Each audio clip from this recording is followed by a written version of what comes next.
বিরাট কোহলির জীবনে আবারও চলছে শনির সাড়ে সাতি। দীর্ঘ 12 বছর পর আবার এমন খারাপ অবস্থা হলো বিরাটের। একেবারে চূড়ান্ত খারাপ অবস্থা কিং কোহলির। বিরাট কোহলি নিজেও পড়লেন লজ্জায়। কিন্তু ঠিক কি ঘটলো দেখুন। বর্ডার গাভাস্কার ট্রফি 2024-25-এর প্রথম টেস্ট ম্যাচটি পার্থে খেলা হয়েছিল। এই ম্যাচে দুর্দান্ত এক সেঞ্চুরি ইনিংস দেখা যায় বিরাট কোহলির ব্যাট থেকে।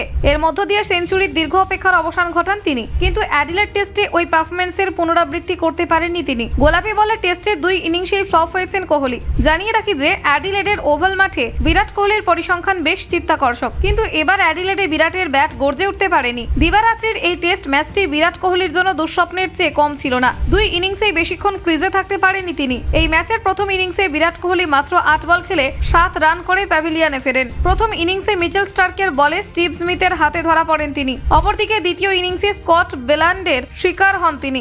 এই ইনিংসেও বিরাট মাত্র 21 বলে 11 রান করতে সক্ষম হন। অর্থাৎ সামগ্রিকভাবে এই ম্যাচের 2 ইনিংসে মাত্র 18 রান করেন বিরাট কোহলি, যা গত 12 বছরে অস্ট্রেলিয়ায় টেস্ট ম্যাচে বিরাট কোহলি সর্বনিম্ন স্কোর হিসেবে বিবেচিত হচ্ছে। তার মানে গত 12 বছরে অস্ট্রেলিয়ার খেলা প্রতিটি টেস্ট ম্যাচে তিনি 18 রানের বেশি রান করেছেন। তবে এবার কোহলির পারফরমেন্স যথেষ্ট প্রভাবিত হয়েছে, যার ফলে টেস্ট ফরম্যাটে বিরাট কোহলির অ্যাভারেজও কমেছে। পরিসংখ্যান অনুযায়ী টেস্টে বিরাটের অ্যাভারেজ এখন 47.72। এই ম্যাচের আগে টেস্টে তার অ্যাভারেজ ছিল 48.13। অ্যাডিলেড টেস্টে মাত্র 2 দিন পার হয়েছে। এখনই টিম ইন্ডিয়া পুরোপুরি পিছিয়ে গেছে। এই ম্যাচে টিম ইন্ডিয়া টসে জিতে প্রথম ব্যাট করার সিদ্ধান্ত নিলেও প্রথম ইনিংসে মাত্র 180 রান করতে পারে। জবাবে অস্ট্রেলিয়া তাদের প্রথম ইনিংসে 377 রান করে এবং 157 রানের লিড নেয়, যার জবাবে ব্যাট করতে নেমে দ্বিতীয় ইনিংসে 5 উইকেটে হারিয়ে ভারত তুলেছে 128 রান। অর্থাৎ এখনো 29 রানে পিছিয়ে রয়েছে team India. Bureau report, HPR news port.